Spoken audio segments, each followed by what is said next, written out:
इन लोगों ने मैंने अपना मकसद जाहिर किया है कि भारतीय जनता पार्टी के खिलाफ 1 to 1 का फाइट हो। अगर सचमुच ऐसा हो जाता है या इसका 75% भी हो जाता है तो हमको लगता है कि माने आगे जो है भारतीय जनता पार्टी के लिए दिल्ली में सरकार बनाना मुश्किल हो जाएगा। भारतीय जनता पार्टी के यहाँ है कौन? जो पुराने लोग थे उनको हटा दिया गया, उनको जो नए लोग आए हैं अपना ज़मीन तलाश कर रहे हैं कि हम कहाँ पैर रखें। आपस में एक दूसरे से कंपटीशन है। एक जो है 11 बजे प्रेस कॉन्फ्रेंस करता है तो दूसरा 1 बजे करता है, तो तीसरा जो है 3 बजे शाम को बुलाता है। और देखिए, आप किसी को पद दे देते हैं उससे कद जो है ऊंचा नहीं होता है। नमस्कार, मेरा नाम आलोक है। आप लाइव स्ट्रीज देख रहे हैं। विपक्षी पार्टियों का महाजुटान होना है राजधानी पटना में 23 जून को। नीतीश कुमार ने अथक प्रयास किए विपक्षी एकजुटता की मुहिम को मजबूती देने में, लेकिन क्या सच में विपक्ष एकजुट हो पाएगा? हाल ही में आपने देखा महागठबंधन से जीतन राम मांझी बाहर हुए। महागठबंधन की ओर से ही उन्हें बाहर किया गया, लेकिन जीतन राम मांझी ने कई सारे आरोप भी लगाए।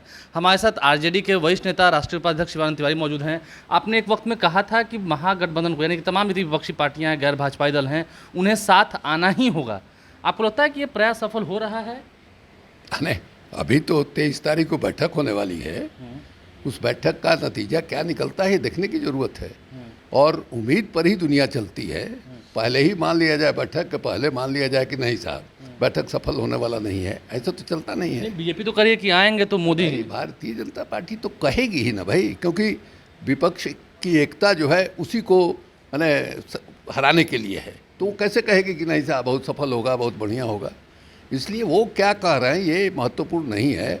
महत्वपूर्ण है 23 तारीख की बैठक में तमाम जो विपक्षी दल आ रहे हैं वो क्या स्ट्रेटजी बनाते हैं, रणनीति क्या बनाते हैं। क्योंकि इन लोगों ने मैंने अपना मकसद जाहिर किया है कि भारतीय जनता पार्टी के खिलाफ 1 to 1 का फाइट हो।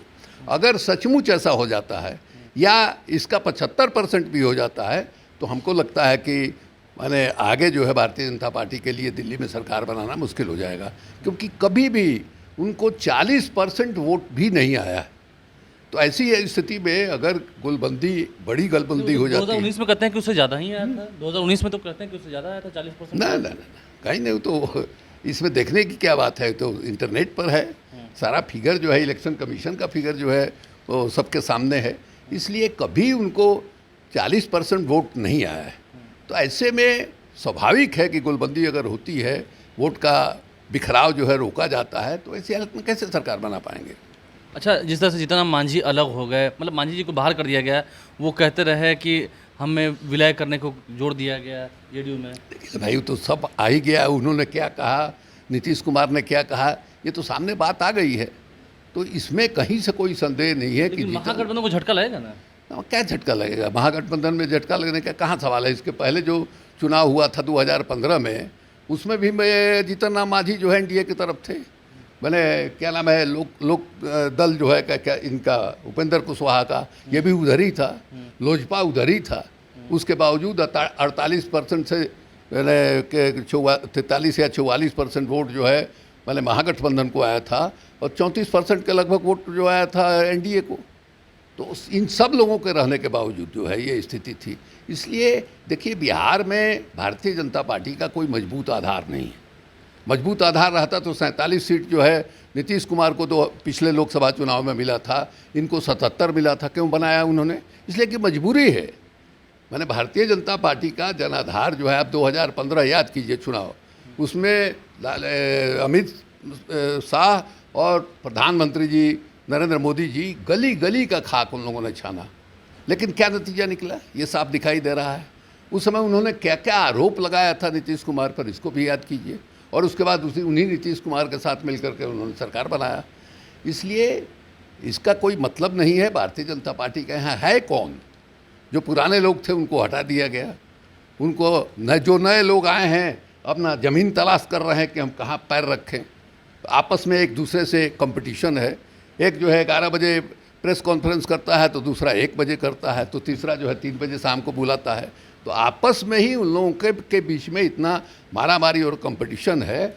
और देखिए, आप किसी को पद दे देते हैं उससे कद जो है ऊंचा नहीं होता। कद से पद की प्रतिष्ठा बढ़ती है, लेकिन पद से कद ऊंचा हो जाएगा और जनता में एक सम्मानीय स्थान मिल जाएगा जनता के दिल में, ऐसा होता ये नहीं। बीजेपी के जो नए नेता हैं आप उन पर कटाक्ष कर रहे हैं। सब लोग ज़मीन की तलाश कर ही रहे हैं। आप देखिए ना, इनकी पृष्ठभूमि देख लीजिए, इसके पहले क्या थे, कौन थे।